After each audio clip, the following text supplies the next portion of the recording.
नमस्कार दोस्तों, मैं वैद्य प्रशांत जैन आप सभी का स्वागत करता हूँ।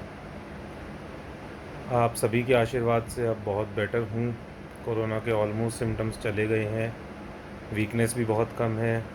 एक जो दिक्कत है वो ये है कि बस अभी मेरे को स्मेल बहुत अच्छी तरह से नहीं आ रही है, बाकी मच बेटर है। अभी 2-3 दिन से गला थोड़ा ख़राब था, जिसकी वजह से मैं बात नहीं कर पा रहा था और आपको कोई वीडियो भी अपलोड नहीं करी थी। अभी भी थोड़ा सा गले में इरिटेशन है। कोई ऑब्वियस उसका वैसे नहीं है, थोड़ा सा शायद कोरोना से निकलने के बाद एक दिन आम खा लिया था तो उसकी वजह से गला बहुत ज़्यादा ख़राब हो गया था, लेकिन अब बेटर है। खिच खिच इरिटेशन है, बाकी और कोई दिक्कत नहीं है। इसके अलावा सैचुरेशन भी नॉर्मल है, वीकनेस भी नहीं है, बाकी सारी दिक्कतें ठीक हैं। दोस्तों, आज एक बहुत ही ज़रूरी विषय पे मैं आपसे चर्चा करना चाहूँगा, आपको कुछ जानकारी देना चाहूँगा, और वो है म्यूकोरमाइकोसिस। जी हाँ, जो नया ब्लैक फंगस इन्फेक्शन है जिस बहुत ज़्यादा फैल रहा है।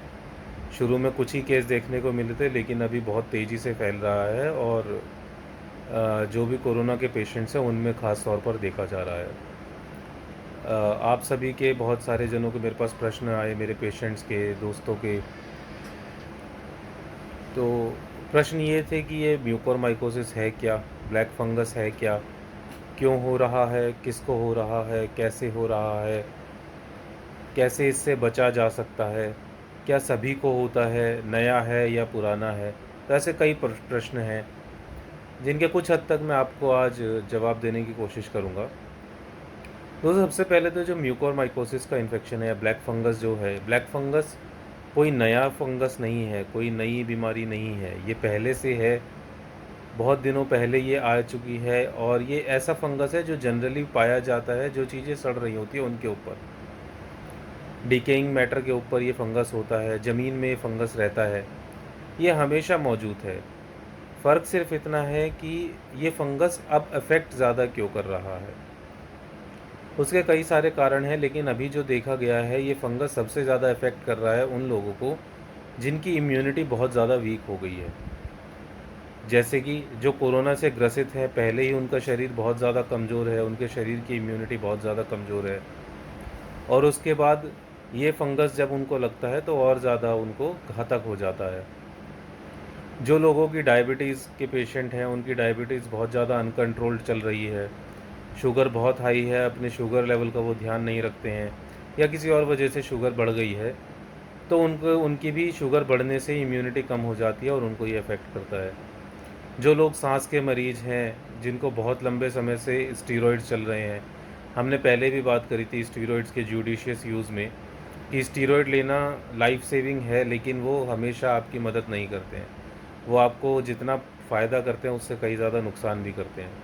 तो जो स्टीरॉइड लेते हैं लगातार, उनके शरीर की इम्यूनिटी लो रहती है, उनको भी ये ब्लैक फंगस हो रहा है, उनको भी ज़्यादा नुकसान पहुंचा रहा है। इसके अलावा बहुत सारे पेशेंट ऐसे होते हैं जिनका रिसेंटली ऑर्गन ट्रांसप्लांट हुए हैं। ऑर्गन ट्रांसप्लांट होने के बाद भी दवाइयाँ दी जाती हैं, जिससे कि उस नए ऑर्गन की बॉडी के अंदर एडेप्टेबिलिटी बने, और उनको इम्यूनिटी कम करने के लिए दवाइयाँ दी जाती हैं। तो बेसिकली अगर देखा जाए इन अ नटशेल, तो ये उन्हीं लोगों को अफेक्ट कर रहा है जिनके शरीर की इम्यूनिटी कम है। अगर आपके शरीर की इम्यूनिटी अच्छी है, आप तंदुरुस्त हैं, तो आपको ब्लैक फंगस अफेक्ट नहीं करता, क्योंकि ब्लैक फंगस अभी नहीं आया है। ब्लैक फंगस शुरू से ही हमारे बीच में है, ज़मीन में रहता है, सड़े हुए सब्जियों पे रहता है, फलों पे रहता है, और हम डे टू डे लाइफ में इससे इंटरेक्ट करते रहते हैं, लेकिन आज तक इसने अफेक्ट नहीं करा है।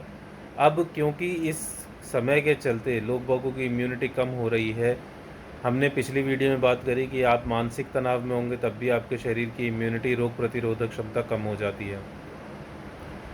तो इन सभी कारणों से जिनके शरीर की रोग प्रतिरोधक क्षमता कम है, सिर्फ उन्हीं को ये ब्लैक फंगस इन्फेक्ट कर रहा है। कैसे जाता है? अब कुछ लोग जो हाई रिस्क में हैं, जैसे आपने सब्जियां धोई, मिट्टी का कोई काम करा, उसमें ये फंगस हुआ, आप हाई रिस्क पेशेंट हैं, आपके हाथों के ज़रिए वो आपके जब मुंह पे लगा, पेट में गया, तो ये पेट में इन्फेक्शन फैलाता है। आपने उन हाथों से आंखें मसली तो आंखों में इन्फेक्शन फैलाता है। नाक के ज़रिए जाता है तो नाक के ज़रिए जाके अंदर ये फिर सेरेब्रल इन्फेक्शन फैलाता है, लंग्स में जाता है तो पल्मोनरी इन्फेक्शन फैलाता है। तो जहाँ भी हो ये जहाँ जाके बैठता है वहाँ से इन्फेक्शन करना शुरू करता है। अब इससे बचा कैसे जा सकता है, सबसे महत्वपूर्ण ये है। सबसे पहले तरीका जो हम कोरोना में कर रहे हैं वही आपको करना है। कभी भी किसी चीज़ को छुएँ तो हाथ धो लें, अच्छे से सैनिटाइज़ कर लें। सैनिटाइज़ करने से ज़्यादा मैं आपको सलाह दूँगा कि आप अच्छे से हाथों को धो लें। और हाथों को अगर आपने किसी भी चीज़ से छुआ है, हाथों से किसी भी चीज़ को छुआ है, तो उसको अपने नाक, कान, आँख, मुँह पर ना लगाएँ, जब तक आप उन्हें अच्छे से धो ना लें। जो हाई रिस्क पेशेंट है, जैसे हमने बात करी डायबिटीज़ के पेशेंट हैं या सांस की बीमारी के पेशेंट हैं जो लगातार स्टीरॉइड्स ले रहे हैं, उसके बाद ऐसे मरीज़ जिनका अभी ऑर्गन ट्रांसप्लांट हुआ है, किसी और वजह से उन्हें स्टीरॉइड्स लेने पड़ते हैं, तो ऐसे मरीज़, एड्स के पेशेंट, ये सारे हाई रिस्क पेशेंट हैं। तो कोशिश करें आप घर से बाहर कम निकलें, कोरोना से अपने आप को बचा के रखें क्योंकि इस समय वो ज़्यादा घातक है। कोरोना होता है तो आपको अगर एडमिट होना पड़ा तो हॉस्पिटल एक्वायर्ड जो होगा वो और ज़्यादा खतरनाक है क्योंकि वो मल्टी ड्रग रेजिस्टेंट हो जाता है, उसपे ज़्यादातर दवाइयाँ काम नहीं कर रही होती हैं। तो इन चीज़ों से बचें। किसी भी चीज़ को घर में लेके आएँ तो उसे पहले अच्छे से साबुन से धोएँ। जो भी अगर आपके पास कोई वो जो आजकल वेजिटेबल वॉशर आ रहे हैं, उनसे भी धो सकते हैं, उनसे धोने के बाद ही इस्तेमाल करें। बाज़ार से कोई भी चीज़ खरीदें तो वो साबुत खरीदें, कटी हुई ना लें। ऐसी लें फल सब्जियाँ जो आप साबुत और धो के खा सकें। जो भी फल सब्जियाँ ऐसी हो जो आप धो नहीं सकते उन्हें ना लें। तो ये कुछ बहुत बारीक-बारीक सी छोटी-छोटी बातें जिनका अगर आप ध्यान रखेंगे तो इस फंगस से बचा जा सकता है। इसके साथ ही अगर आपको किसी भी चीज़ पे कोई और सलाह की ज़रूरत हो, कोई जानकारी चाहिए हो, मैं किसी भी तरह से आपकी कोई मदद कर सकता हूँ, तो निश्चिंत आप मेरे को संपर्क कर सकते हैं, जिस तरह से भी आपको उचित लगे। धन्यवाद।